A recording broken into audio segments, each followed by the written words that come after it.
this saw for a while. This is the Proyama off Amazon. I think they call it a I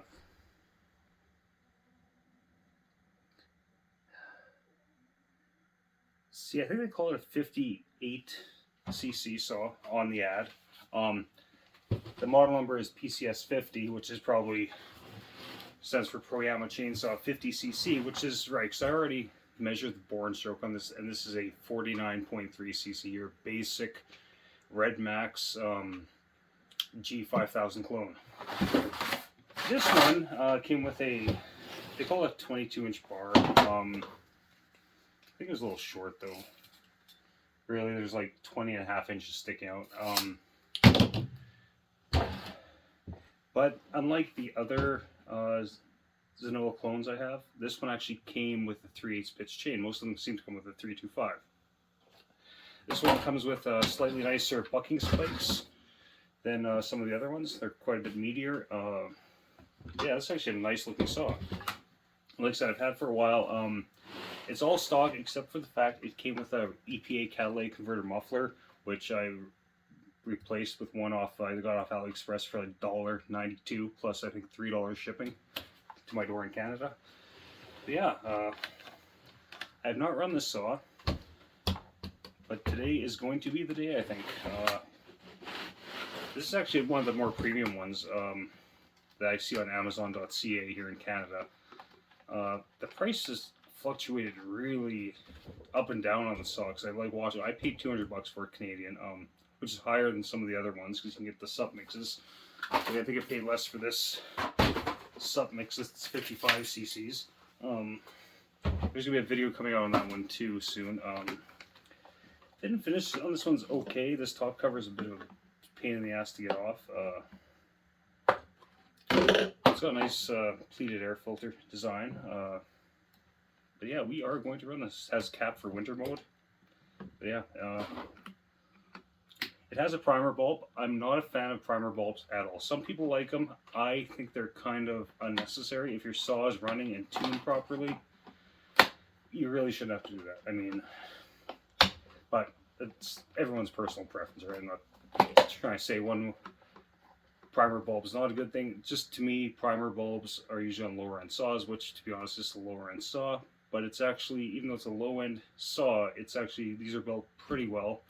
And parts are super cheap. Like you can get new cylinders and piston sets for like $20 to your door in Canada. Like they are,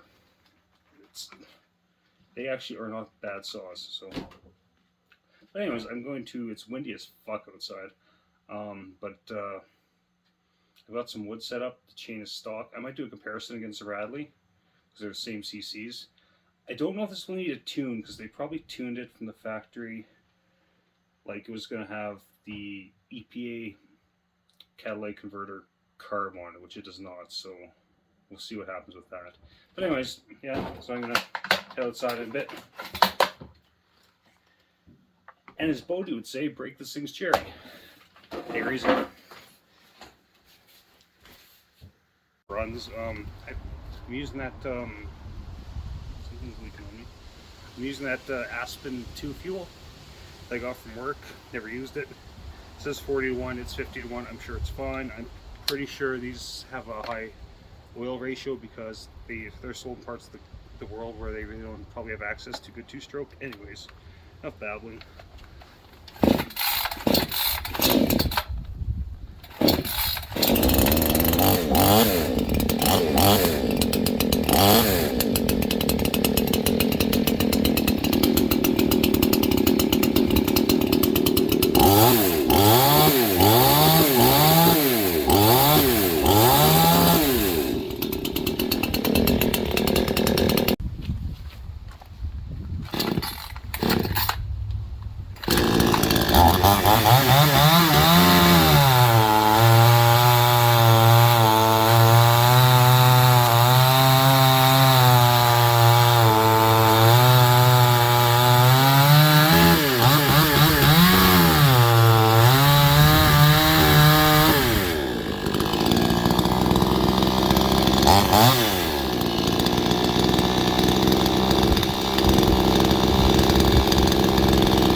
So that's not too bad. Hopefully it'll get better after a few tanks of gas. I'm sure it will.